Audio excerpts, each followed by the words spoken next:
Once again, welcome to organizer Shefali ji. In Lokmanthan, first of all, tell us what is Lokmanthan for you? Lokmanthan is actually a festival of Bharat, of all its culture, of all its dimensions, not just literature, not just music, not just dance, not just arts and craft, but it is a composite of what all Bharat has to offer to the world. And in that sense, it is a much broader festival. It's a festival of Bharat's people, their culture, their way of life. Why would you ask the younger generation or people of my age to come to Lokmanthan? Yesterday I was watching the performance where they did a folk performance through the eyes of a girl child.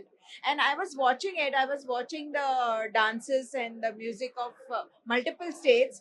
And I was thinking to myself that this is so beautiful, this is so vibrant, this is so colorful. And the most important thing is, this is alive and thriving.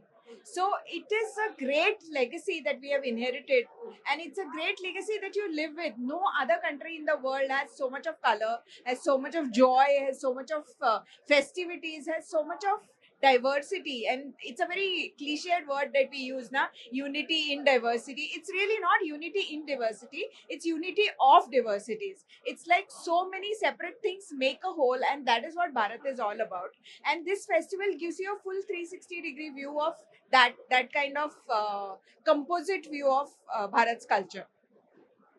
Uh, there are many foreign delegates also who have been Yes. performing things like fire ritual, Yeah, sun yeah. ritual. Things like this are vanishing in our culture. Yes. People call themselves woke, Yeah, etc., yeah. and they are giving up on this.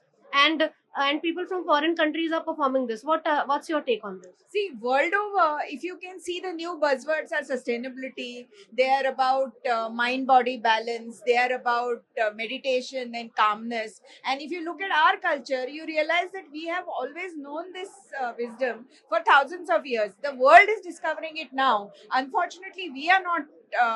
We are letting go of it. That's a very sad thing, because today, if you use AI also, and I tried this exercise, I asked ChatGPT, what are the 10 things that you can do to have a happy, fulfilled life without psychological problems? The things that they gave me is like, do 5 minutes of meditation, do 5 minutes of yoga, do 5 minutes of mindfulness exercises, go out into the sun, spend some time in the sun. Is everything that we've been doing. What is Surya Namaskar? What is the giving of argya to the sun worship? It's all of these things, no.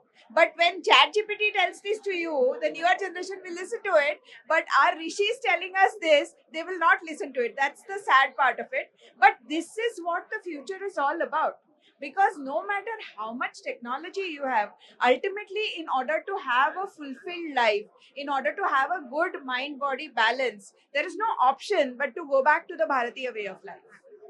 Absolutely. This was it. This was Shefali Vedya with organizer.